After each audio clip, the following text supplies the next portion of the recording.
biyyorma yoo jedhani afaan salphise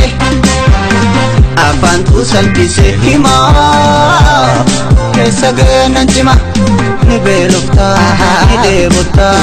amma fete nyaattu suma yaanni kuma rakkoo kamsiif ibsa kamiin bisa wanti karaa kana waan amma naamichi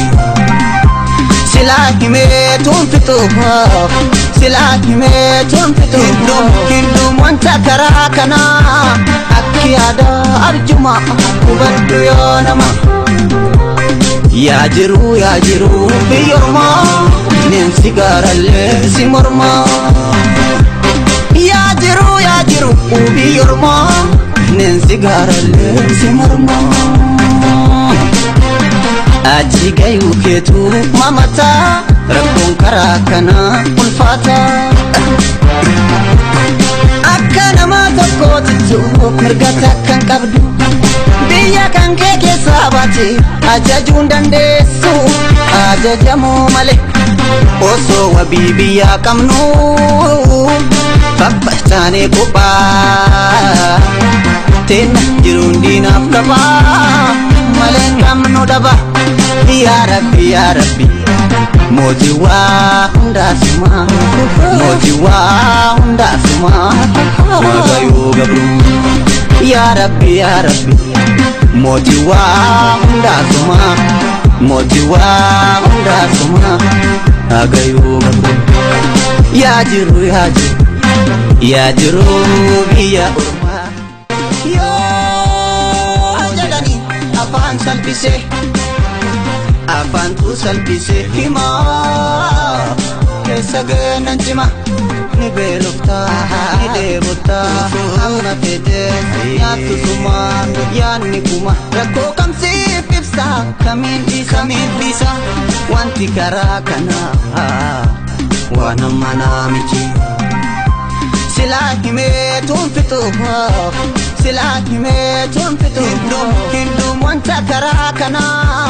akkiyaada arjuma kubaddu yoo nama yaa jiru biyyorma neensi gaarallee si morma yaa jiru biyyorma neensi gaarallee si morma achi gayu keetu mamata rakkoon karaa kana ulfaata akka nama tokkootitu mirgata kan qabdu biyya kan kee keessa baate ajajuun dandeessu ajajamoo malee osoo wabii biyya qabnu babbastaanee kophaa teena jiruun diinaaf qabaa malee qabnu dhaba ya rabbi mootii waa hundaasuma waaqayyoo gabru ya rabbi mootii waa hundaasuma waaqayyoo gabru yaa jiru biyya ormaa daa'imaa si morma ya rabbi mootii waa hundaasuma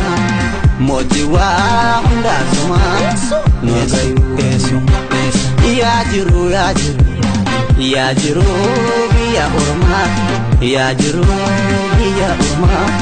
beekalleen gowwama